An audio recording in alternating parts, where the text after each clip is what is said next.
ఎలా ఉన్నారు? మీ మీ ఫేసుల్లో ఈ నవ్వు చూడటం కోసమే అక్కడ కష్టపడుతున్నాం. అంటే కష్టం అంటే అది మామూలు కాదు, రక్తం పడుతుంది.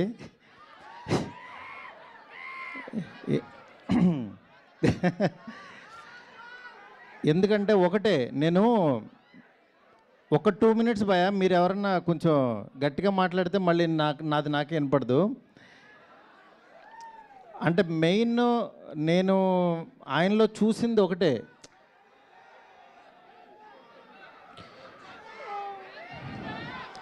ఫ్యాన్స్ కూడా వచ్చినట్టున్నారు.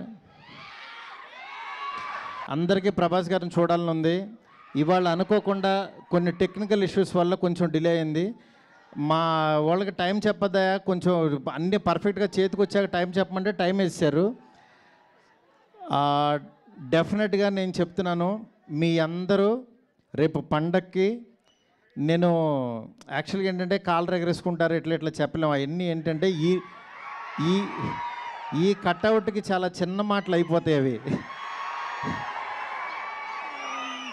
ఎందుకంటే ఆయన అంటే మీ మీ మనసుల్లోంచి ఆయన ఎలా వచ్చారో కానీ, రెబల్ గాడ్ అని, రెబల్ వుడ్ అని, నేను ప్రస్తుతానికి ఆ రెబల్ యూనివర్సిటీలో చదువుకుంటున్నా ప్రస్తుతానికి. నన్ను 2 ఇయర్స్ బ్యాక్ ఆయన యూనివర్సిటీలోకి జాయిన్ చేసుకున్నారు.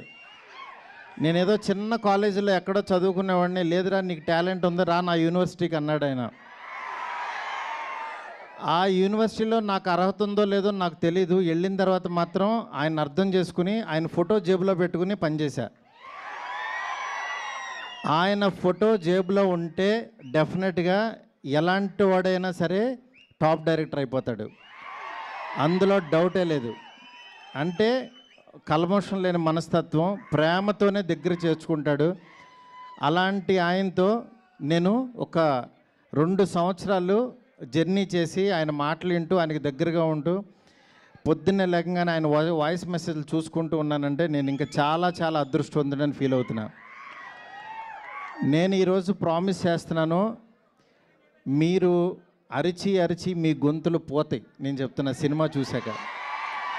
ఎందుకంటే ప్రతిరోజు ప్రతి క్షణం నాకు ఆ ఎగ్జైట్మెంట్ ఇస్తూనే ఉన్నాడు ఆయన. దీన్ని యాక్చువల్గా మిమ్మల్ని ఊహించుకుంటూ నేను చూసుకుంటున్నా. మీకు ఈరోజు నిజంగా ఒక 12 సంవత్సరాల తర్వాత ఇలాంటి పాట ఆయన చేశారు అని అంటే కేవలం మనందరి కోసం. ఎందుకంటే ఆయన్ని చాలామంది మనం ఇలాంటి సాంగ్స్లోని వీటిలోని మిస్ అయ్యాం. డెఫినెట్గా నేను చెప్తున్నాను, ఈ సాంగ్స్, ఈ సినిమాలో సాంగ్స్ ఆయన ఎంత కష్టపడ్డారో ప్రతి క్షణం మీరు చూస్తారు. ఒక్క 2 మినిట్స్లో మీరు సాంగ్ చూస్తారు. ఇప్పటికే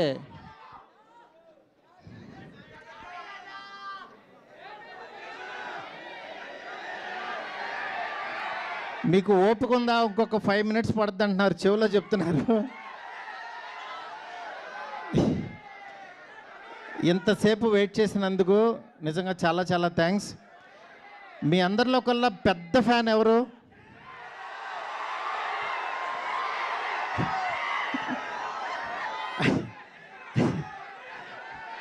అంటే గొప్ప ఫ్యాన్ ఎవరంటే అంటే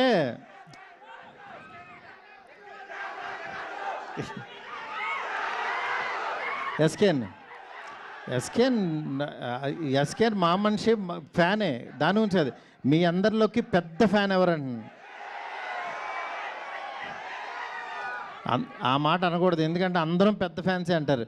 ఎందుకంటే మనసులో మీరు ఆయన మీద పెంచుకున్న ప్రేమ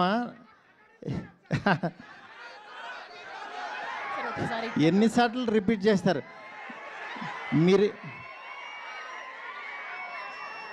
మీరిచ్చింది నేను అది ఆల్రెడీ అది ఎన్నిసార్లు చూసుకున్నాను.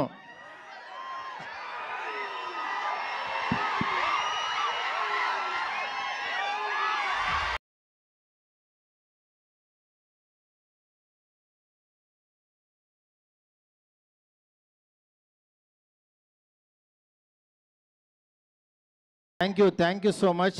మీరందరూ చాలా ఓపిక్గా కూర్చున్నారు. రెడీనా? సార్ ఇంకా కొద్దిసేపు సార్, కొంతసేపు.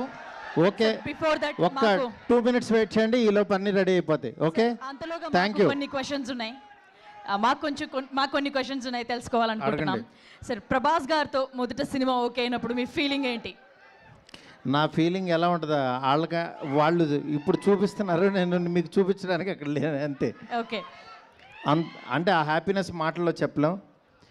మెయిన్ ఈ సినిమాకి ప్రభాస్ గారు, విశ్వప్రసాద్ గారు చెప్పాలి. ఎందుకంటే ఈయన పెట్టిన బడ్జెట్ కానీ, పెట్టిన ఎఫర్ట్ కానీ, ఇవాళ మనం జాన్ 9th సినిమా చూడబోతున్నామంటే ఓన్లీ బికాజ్ ఆఫ్ హిమ్. ఎందుకంటే పండక్కి ఈ సినిమా ఫ్యాన్స్కి తీసుకురావాలి.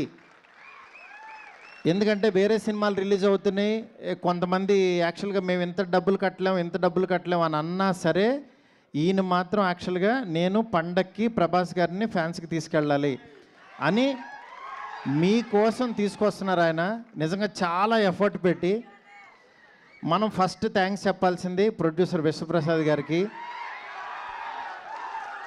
ఎందుకంటే ఎండ్ ఆఫ్ ద డే మే ఎంత బాగా చేసినా సరే సార్ ఓకే చేయిద్దా, డేట్ రాదు మనకు బయటికి. అలాంటి డేట్ని మాత్రం మనకు తీసుకొచ్చారు ఈయన. డెఫినెట్గా మీ అందరూ చాలా ఎగ్జైట్మెంట్కి కారణం ఈయన అవుతారు.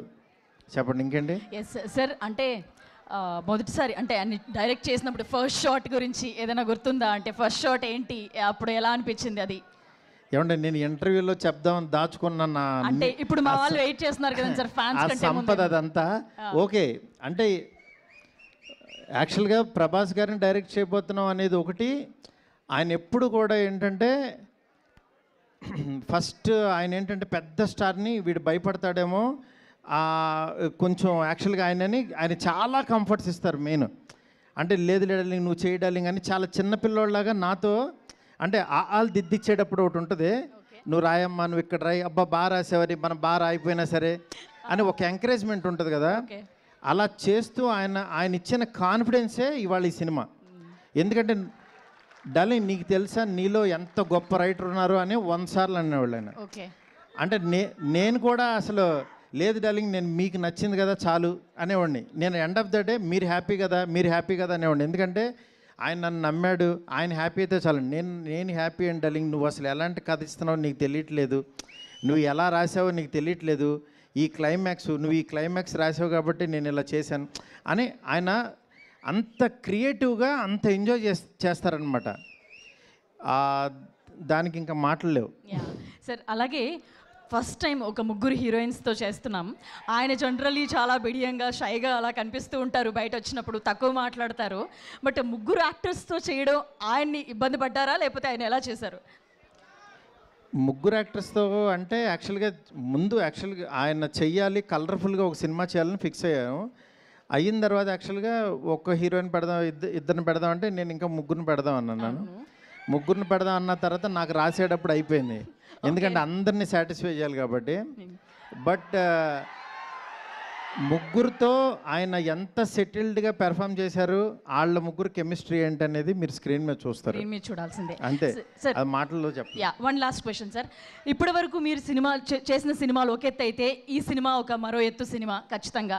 ఫ్యాన్స్ అందరు కూడా మారుతి గారు అనగానే ఇప్పుడు నెత్తిని పెట్టుకొని దేవుళ్ళ చూస్తున్నారు వీళ్ళందరూ. నన్ను ఏమీ అలా చూడొద్దు, నేను మీలో ఒక పర్సన్నే. వాళ్ళ హోప్స్ అన్ని మీ మీదే ఉన్నాయి. హోప్స్ పెట్టుకోండి. నేను డెఫినెట్గా మీరు పెట్టుకున్న హోప్కి 1% ఎక్కువే ఉంటా, అదైతే కాన్ఫిడెన్స్ ఇస్తా. ఎందుకంటే నేను ఇప్పుడు చెప్పడం కంటే నేను ఇచ్చే ప్రతి కంటెంట్ మాట్లాడుతుంది. ఇవాళ జస్ట్ ఫస్ట్ ఇంట్రడక్షన్ సాంగ్ చూపిస్తున్నాం మీకు, దాని తర్వాత వచ్చే సాంగ్స్, క్లైమాక్స్ సాంగ్, మీరు ఏంట్రా ఏం జరుగుతుందిరా అని ఈ డిసెంబరు Jan 9th వరకు ఒక ఆరాలో ఉంటారు, రెబల్ ఆరాలో ఉంటారు అందరూ. మీరు గుర్తుపెట్టుకోండి, మీరు అసలు ఏమీ భయపడద్దు. ఇంకో సాంగ్ రావాలి, ఇంకో కంటెంట్ వేయాలి, అసలు ఏమీ భయపడద్దు. కొంచెం లేట్ అయినా సరే ఆయన వచ్చిన రోజు మాత్రం అన్నీ మర్చిపోతాం. ఆ క్షణం ఆయన ఇచ్చే హై, ఆయన ఇచ్చే ఎనర్జీ, ఆయన దగ్గర నుంచి వచ్చే మనకి సార్ థై స్లాప్ తొడగొడతారు తొడ నేను కొట్టను. తొడగొట్టండి సార్. మీరు మీరు సినిమా చూసి తొళ్ళగొడుతుంటే నేను చూస్తాను అంతే. మీరు ఏదైనా కొట్టండి సార్. అయ్యో, నాకు అసలు తొళ్ళ కొట్టడాలు కాలర్ రిలేటర్లు ఏం రావండి. నేను చాలా మిడిల్ క్లాస్ నుంచి వచ్చిన ఎవరన్నా కొడితే మాత్రం చప్పట్లు కొడతాను నేను అంతే. కాదు, ఎస్కేఎన్ గారిని కొట్టమని చెప్దామా? డార్లింగ్ నువ్వు కొట్టు కొట్టు చిన్న. కాదు సార్, ఒకసారి మీ నుంచి ఇంకా రెస్పాన్స్. ఎవరు తొడగొడితే ఎవరు ఒప్పుకుంటారండి? ఓకే ఓకే, రెడీ అంట. కంటెంట్ సాంగ్ రెడీ, రెబల్ సాబ్ సాంగ్ రెడీ. ఫస్ట్ టైం యాక్చువల్గా మా పర్ల పర్ల పర్ల పర్ల పర్ల కానీ మీ ఎంకరేజ్మెంట్కి మాత్రం, మీ ఎంకరేజ్మెంట్కి నేను ఎప్పటికీ మీకు ఫిదా. నేను చెప్తున్నా, ఎవరెవరైతే నా ఫోటో పెట్టి మీమ్స్ చేశారో వాళ్ళ ఓపికకి నిజంగా నమస్తే. ఎందుకంటే ప్రతి మీము చూసుకుని చాలా హ్యాపీగా ఫీల్ అవుతున్నాను. నేను కాదు, మా ఫ్యామిలీ, మా పిల్లలు అందరూ, డాడీ ఇది చూడు. నిన్నే యాక్చువల్గా ప్రభాస్ గారికి పంపించా అన్నీ. ఆయన పంపిస్తుంటే ఆయన డార్లింగ్ నీకు గుడి కట్టేస్తారని చూడు డార్లింగ్ అన్నారు ఆయన. ఎందుకంటే అంటే అంత ఎక్స్ట్రీమ్ లవ్ మీరు చూపించే విధానానికి నిజంగా చాలా చాలా చాలా ఆనందంగా ఉంటుంది.